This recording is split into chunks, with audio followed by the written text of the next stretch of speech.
The Pied Piper of Hamelin, an Irish folk tale. Read by Calvin Sharpe.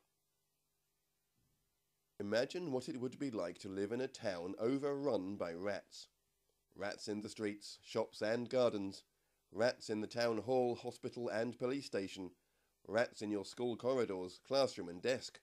Rats in your kitchen, bath and bed. Well, that's what it was like to live in the town of Hamelin, which lay beside the River Weser. No one knew where the rats had come from, or how they had managed to take over the town in such numbers.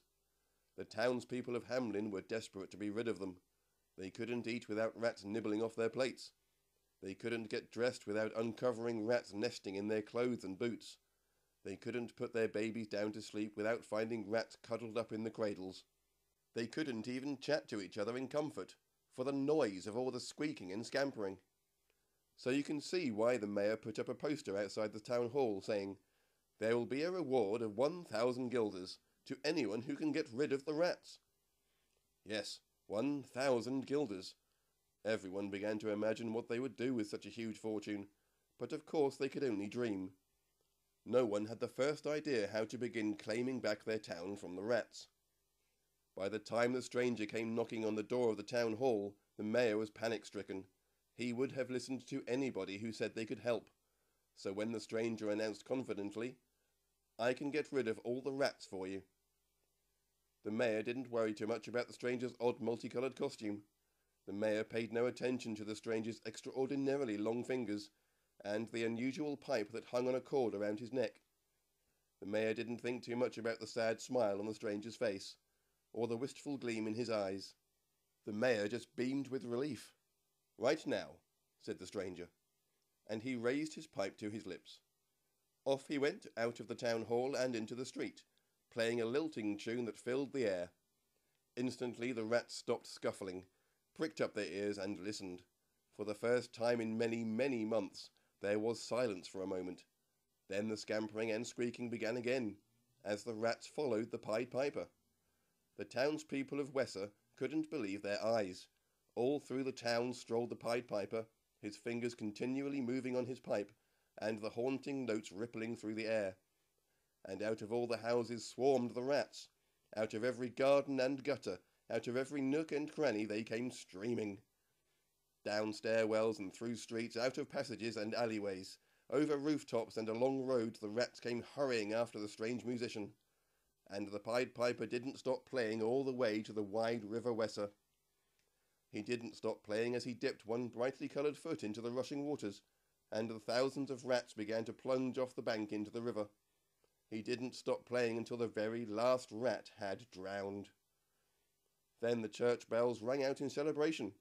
The townspeople hugged each other, the children danced and sang, and the Pied Piper strode quietly back to the town hall to fetch his reward.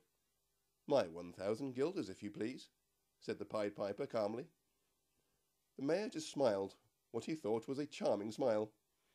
Now the rats were dead and gone, he certainly didn't plan on giving away what was nearly the entire contents of the town council bank account.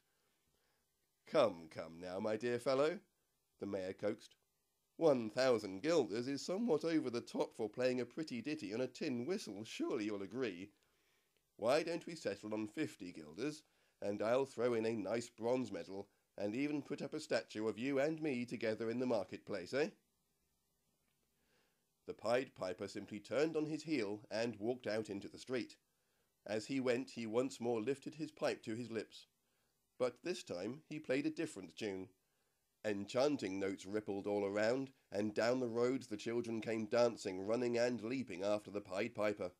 The men and women of Hamelin were struck still with horror as the children swept past them and were gone through the town.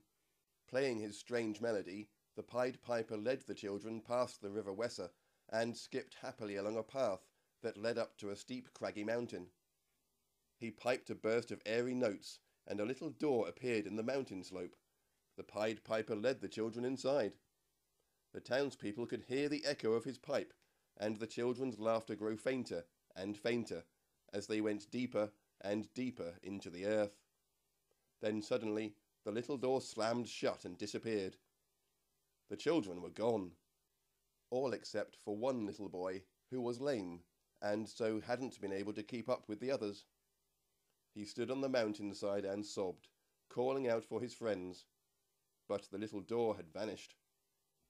No one ever saw the Pied Piper or the children again, but on sunny days, some townsfolk swore they could hear ripples of childish laughter floating down from the mountain.